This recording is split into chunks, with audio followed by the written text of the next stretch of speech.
तबारक तआला फ़ी कुरान मजीद बिस्मिल्लाहिर रहमानिर रहीम कुल्लु अरसालकुम अलैहि अजरन इल्लल मवद्दत फ़िल कुर्बा। मोमिनीन इकराम, आप देख रहे हैं हमारा ऑफिशियल यूट्यूब चैनल। आज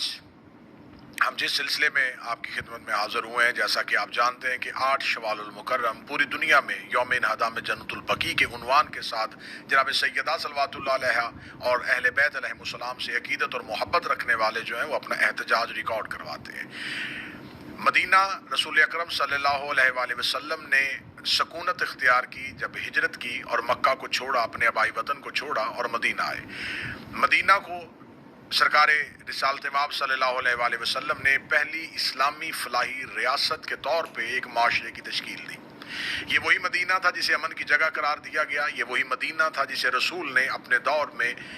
पिसे हुए लोगों का, जिनका मुआशी इस्तेहसाल हो गया था, उन्हें इज्जत के साथ ज़िंदगी दी और फिर इस्लाम जो है वो फैलना शुरू हुआ।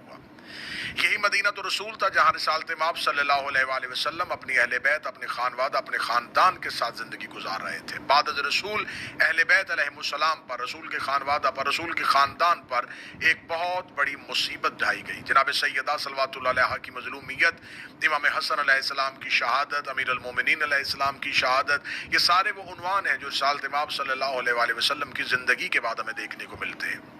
अहले बैत से मोहब्बत का दावा रखने वालों ने इस दावे को खोखला किया, लेकिन हकीकत को जानने की कोशिश नहीं की कि आखिर अहले बैत अलैहिमुस्सलाम के साथ उम्मत की दुश्मनी की वजह क्या थी। वो क्या असबाब थे जिसकी वजह से रसूल से मोहब्बत का दावा करने वालों ने रसूल की औलाद के साथ अपनी मोहब्बत का हक अदा नहीं किया।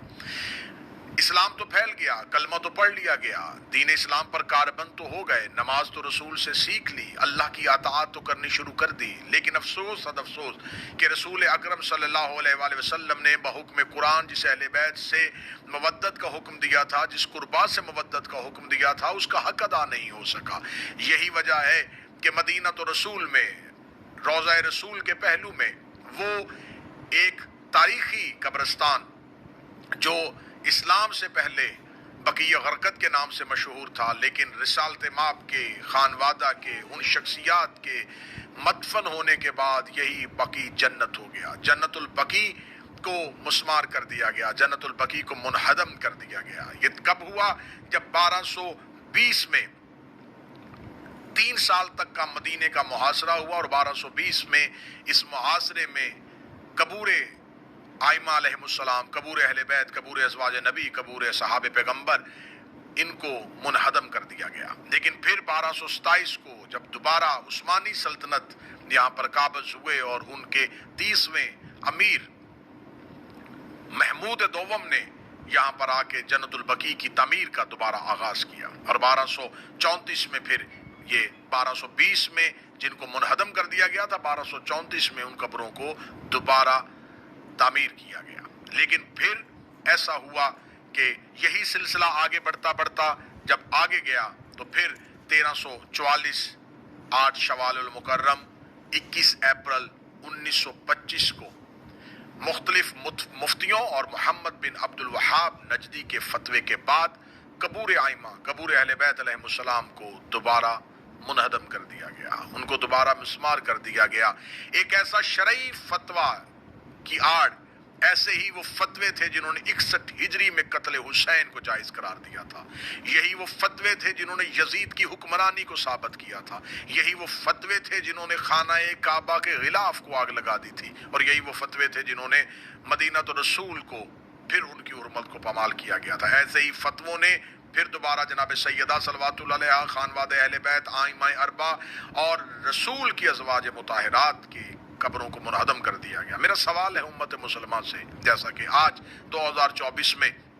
फ़लस्तीन में मुसलमानों पे जुल्म हो रहा है और पूरी दुनिया के रहने वाले मुसलमान जो है वो सरापा एहतजाज है कि फ़लस्तीन के लोगों पर मज़ालिम ढाए जा रहे हैं, फ़लस्तीन के लोगों को अपनी जालिमाना रविश का शिकार किया जा रहा है। आज पूरी दुनिया में रहने वाले मुसलमान सरापा एहतजाज हैं। हम क्यों एहतजाज कर रहे हैं? हम किस वजह से एहतजाज कर रहे हैं? हमारा एहतजाज क्या है? हमारा एहतजाज ये है कि फ़लस्तीन जो है वो अर्ज़े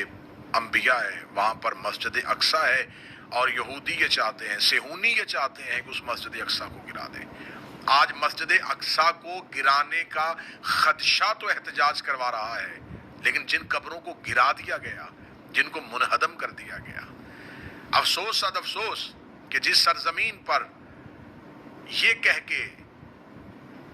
قبور اہل بیت علیہم السلام کو گرایا گیا کہ اسلام میں قبروں پہ عمارت بنانے کی اجازت نہیں ہے، اسی سرزمین پر پھر تاریخ انسانیت نے حالات حاضرہ میں وہ دور بھی دیکھا کہ یہاں پر مندروں کی افتتاح کیے گئے، یہاں پر غیر ملکی مغرب کی رقاصائیں آ کے رقص کی محفلیں سجاتی رہیں، اسی ارض پاک کو، اسی حجاز مقدس کو جہاں سیدہ صلوات اللہ علیہا کا نام لینے کی اجازت نہیں تھی، جہاں اہل بیت کا نام لینے کی اجازت نہیں تھی، وہاں پر دنیا کا کون سا ایسا گھنونا فعل ہے جو وہاں پر نہ ہوا۔ آج ہم سراپا احتجاج ہیں 8 شوال المکرم، اس عنوان کے ساتھ کہ آج ہی کا وہ دن تھا جس دن ایک جھوٹے فتوے کی آڑ لے کر اہل بیت علیہ السلام کے قبور کو گرایا گیا۔ آج جو اہل سنت برادران ہم سے سوال کرتے کہ ایسا کیسے ہو سکتا ہے کہ مدینہ رسول کا ہو اور رسول کے گھر کو آگ لگا دی جائے، ایسا کیسے ہو سکتا ہے کہ مدینہ نبی کا ہو، رسول کے گھر کی دیواروں کو گرا دیا جائے، تو آئیے دیکھیے ایسا ہی ہو رہا ہے کہ آج بھی اسلام ہے اور مدینہ وہی ہے، لیکن اہل بیت علیہ السلام کی قبروں پر کوئی چراغ روشن نہیں کیا جا رہا، ان کی قبروں کو منہدم کیا جا رہا ہے، جبکہ تھوڑے سے فاصلے پر رسول اکرم صلی اللہ علیہ وآلہ وسلم کی وہ پاک قبر جو آج بھی مسلمانوں کے لیے مشعل راہ ہے، جو اللہ کی بارگاہ میں پہنچنے کا بہترین وسیلہ تھے، وہاں دعا کے ہاتھ اٹھانے کی اجازت نہیں ہے۔ مکہ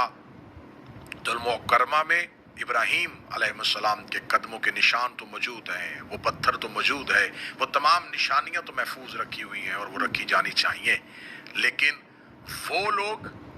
وہ ہستیاں، وہ شخصیات جنہوں نے اسلام کو زندہ کیا تھا، ان کی نشانیوں کو کیوں نہیں زندہ رکھا گیا؟ لہٰذا ہمارا احتجاج ہے، ہمارا سوال ہے امت مسلمان سے کہ آج